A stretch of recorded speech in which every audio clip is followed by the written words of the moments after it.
दोस्तों, बहुत ही दर्द भरी कहानी है, तो कहानी को पूरा जरूर सुने। वो रोती रही, बिलखती रही, अरे कोई तो बचा लो मेरी लाडो को, अरे कोई तो इसको कहे कि बोले अरे मेरी बच्ची, अरे मेरी लाडो। सामने फर्श पर पड़ी 13 साल की बच्ची, पूरा शरीर हल्दी की तरह पीला पड़ चुका था। देखने में इतनी सुंदर कि कोई भी देखकर ये नहीं कह सकता कि वो बच्ची मरी हुई है। पूरा कमरा घर बाहर की औरतों से भरा हुआ था। हर तरफ से सिसकियां निकल रही थी। निर्मला का रोना देखा नहीं जा रहा था। वो लगातार यही कहती, मेरी लाडो को बचा लो, तुम सब क्यों रो रो कर मेरे घर में अपशगुन कर रहे हो। मेरी बच्ची मरी नहीं है, वो सो रही है, अरे कोई तो मेरी लाडो को जगा दो। निर्मला विलाप करते करते बेहोश हो जाती और जैसे ही होश आता उसका रोना फिर से शुरू हो जाता। सारी औरतों ने शव को स्नान कराया और जैसे ही कहा कफन लाओ, निर्मला फिर से चिल्लाती, नहीं नहीं कोई कफन नहीं लगेगा, ये मरी नहीं है, ये सो रही है। एक गरीब परिवार की ये कहानी जो लिखकर रोना भी आ रहा है, पर बिना लिखे रहा भी नहीं जा रहा है। इतना गरीब कि घर में एक दाना भी नहीं, तो भला इस बच्ची का इलाज कहाँ से होता। मृतका के पिता की जेब में इतने भी पैसे नहीं थे कि वो बच्ची के कफन की व्यवस्था भी कर सके। पिता मरी हुई बेटी की तरफ इसलिए नहीं जा रहा कि उसका कफन कहां से लाऊं। पिता ने आसपास के घरों में जाकर कहा, मेरी बच्ची मर गई है, उसे कफन दे दो, भगवान आपका परिवार सुखी रहे। रोया गिड़गिड़ाया, पर किसी की जेब से 1 रुपया भी न मिला। थक हार के फिर अपने घर पहुंचा। फिर से औरतों ने कफन की मांग करी, लेकिन बेबस पिता लाचार मां के पास इस वक्त आंसू के सिवा कुछ नहीं था। पिता बच्ची के सर पर हाथ रखता और कहता, उठ जा मेरी बच्ची, उठ जा, तू न उठी तो मैं तेरे लिए कफन कहां से लाऊंगा।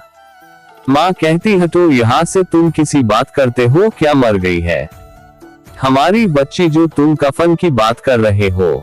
निर्मला अपने पति को धक्का देती है, हटो यहाँ से, तुम कैसे पिता हो जो अपनी ही लाडो को कफन देने की बात कर रहे हो। अरे कुछ तो शर्म करो, कुछ तो अपनी जुबान को लगाम लगाओ।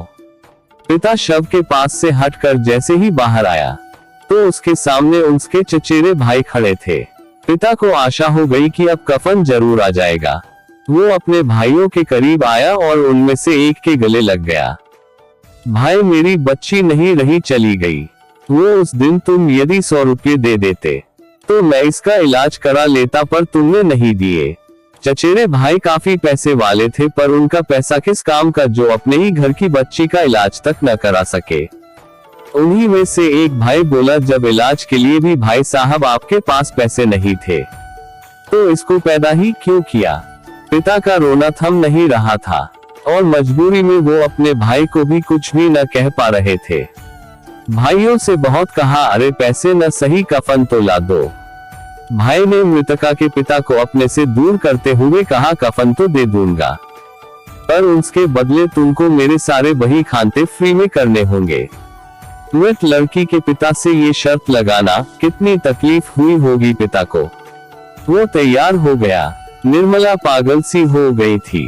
वो भी शव को छोड़कर बाहर आ गई। अब तक वो समझ गई थी मेरी लाडो अब इस दुनिया में न रही। जैसे ही उसने अपने देवर की बात सुनी तो भड़क गई। निकल जाओ, नहीं चाहिए ये कफन, मेरी साड़ी का पल्लू ही काफी है। तुझ जैसे नीच इंसान से नहीं चाहिए कफन। निर्मला ने अपनी साड़ी का पल्लू फाड़ दिया और उस साड़ी में ही शव को लपेट दिया गया और वो अपने देवर से बोली, तू भी कभी मरेगा, तुझे कफन देने वाला कोई न बचे। आज जब 30 साल हो गए, निर्मला और उसका पति खूब मौज में थे, लेकिन निर्मला श्राप उसको लग ही गया। उस देवर की इतनी इच्छा खराब हुई कि उसके बच्चों ने उसको पागल घोषित करके घर से निकाल दिया। सड़क के किनारे जमीन में पड़ा निर्मला का देवर आते जाते लोगों से भीख मांगता और अपना पेट भरता। एक दिन वो सड़क के किनारे ही पड़ा पड़ा मर गया।